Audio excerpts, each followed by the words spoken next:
Hello and happy Friday Eve from Radically Rational and radicallyrational.com. Peace, love, science. Science would extend to mental health. Is Lindsey Graham actually clinically, medically, definitionally insane? How else could you possibly explain that behavior? And is this really where we are right now? What Ben Sasse, who I respect by the way, describes as jackassery? Apparently. The degree to which Judge Jackson was badgered and bullied, and there was an attempt, unsuccessful, to intimidate her, that is at once shameful and shameless. For the second consecutive day, after having 24 hours to think about it, Lindsey Graham did not ask one pertinent, relevant question. In fact, he didn't ask any questions. He simply brayed. There was an attempt to intimidate this completely qualified nominee. Ask yourself this, and by the way, if you didn't see the proceedings, if you didn't pay attention to it, essentially if you don't know what you're talking about, kindly remove yourself from this conversation.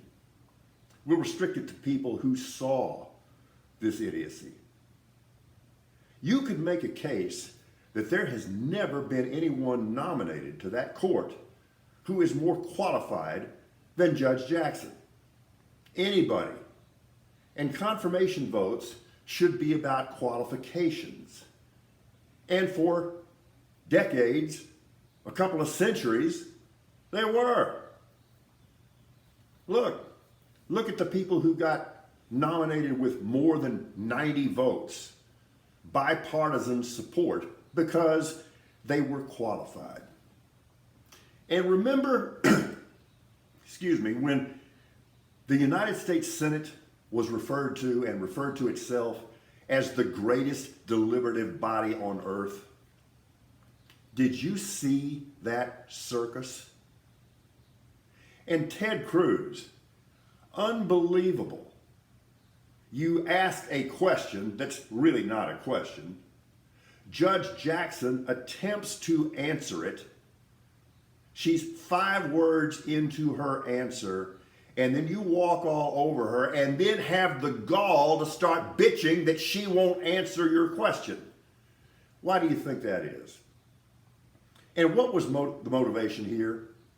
It was pretty clear.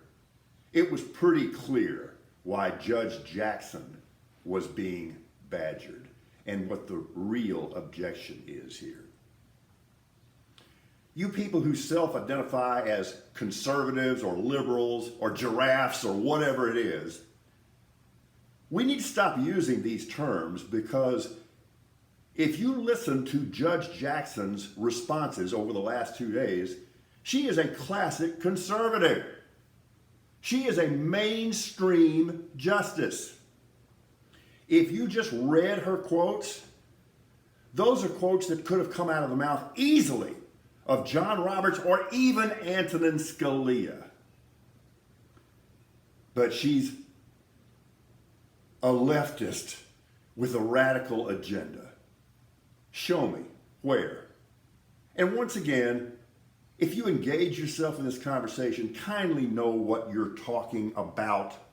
So if you didn't see it, go watch Tom and Jerry. All right, I need some football. So I'm on social media last night just looking at comments from Chiefs fans. And I'm kind of a Chiefs fan. And they're going, losing Tyreek Hill, no big deal. And you'll just find another one. All you got to be is a fast guy. No, it's a real big deal. And you'll try to find another one, but there's not another Tyreek Hill to be found. And don't tell me he's just a fast guy. Yeah, he's a home run hitter, but he also bails them out almost as much as Travis Kelce does. Now look, I understand why this happened. The Chiefs had to do it. It's life in the NFL in 2022. They were in cap hell. They had to get out of it. The Dolphins offered up the farm. They could not re-sign Tyreek Hill, so they had to do this. I get it. But don't tell me that it's no big deal. And if you're looking for a team that's now all in, much as the Rams were last season, it's now clearly the Miami Dolphins. Look at what they have done since their new coach took over. They're clearly all in. My remaining question there is, can Tua handle it? He's got all the weapons now a quarterback could ask. I still have some questions about him. All right, so go over to radicallyrational.com, check out the news blog, check out the sports blog. Regarding news, this is good news. Ukraine just blew up a Russian ship, and this ship is turning. This tide is turning. In fact, right now, if you're keeping score, the Ukrainians may have taken the lead. We are radically rational.